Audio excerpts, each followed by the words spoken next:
சபரிமலையில் அங்க பிரதட்சணம் பண்ணுவாங்க. அங்க பிரதட்சணம் பண்ணும்போது அங்க பிரதட்சணத்தோட விசேஷம் என்ன தெரியுமா? அங்க பிரதட்சணம்னா உங்களை நான் புரிகிற மாதிரி சொல்கிறேன். நம்ம உடம்புல எந்த வியாதியும் வரக்கூடாது என்பதற்காக அங்க பிரதட்சணம் வேண்டிட்டு பண்ணுவாங்க. சில பேர் சபரிமலையில் பார்த்துருப்பீங்க, அந்த உருண்டு போகிறது.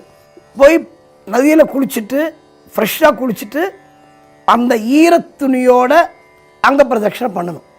அன்பர்களே, இதெல்லாம் விரத முறைகளில் ஒன்று. இது பல பேர் இதை தவறாக செய்து கொண்டிருக்கிறார்கள். அப்புறம் என்ன சொல்லுவாங்க தெரியுமா? சார், நான் எவ்வளோ வருஷம் மலைக்கு போயிருக்கேன், எனக்கு ஒன்றுமே நல்லது நடக்கலை அப்படின்வாங்க. எப்படி நடக்கும்? நம்ம தப்பாக விரதம் இருக்கோம், அதுதான் உண்மை. ஆனால் தப்பாக விரதம் இருக்கோம்னா நம்ம தெரியாமல் இருக்கோம்.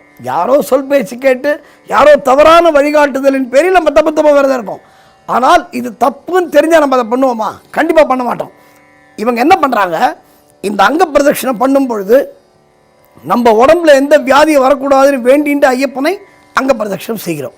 நீ அங்க பிரதட்சணம் பண்ணிட்டு என்ன பண்ணுவான், அந்த துணியை எடுத்து முறைப்படி என்ன தெரியுமா பண்ணணும், அந்த துணியை அப்படியே மடித்து, எப்படியே மடித்து துவைக்கலாம் கூடாது.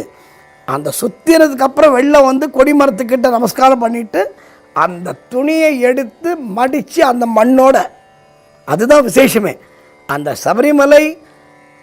சபரிமலையில் அடியார்கள் காலடிப்பட்ட மண் இருக்கு பார்த்தீங்களா, அதுதான் ஐயப்பன் அடியார்களுக்கு கொடுத்திருக்கிற மரியாதை. அப்போது அந்த மண்பட்ட துணியை உதறாம அப்படியே மடித்து ஒரு பிளாஸ்டிக் கவரில் வச்சு வீட்டுக்கு எடுத்துகிட்டு வந்து உங்கள் வீட்டில் வைக்கணும். வச்சிங்கன்னா உங்களுக்கு மட்டும் இல்லை, உங்கள் வீட்டில் இருக்கிற யாருக்கும் நோய் வராது, வீட்டில் சர்வ மங்களம் இருக்கும்.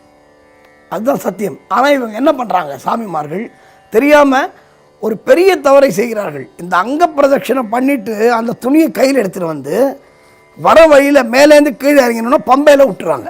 பம்பையில் ட்ரெஸ்ஸை விடுறது, மாலையை கைட்டி போடுறது, நான் இதை பயமுறுத்தத்துக்காக சொல்லலை, மிக பெரும் பாவம் என்பதை நான் இந்த நிகழ்ச்சியின் மூலம் தெரிவித்துக் கொள்கிறேன்.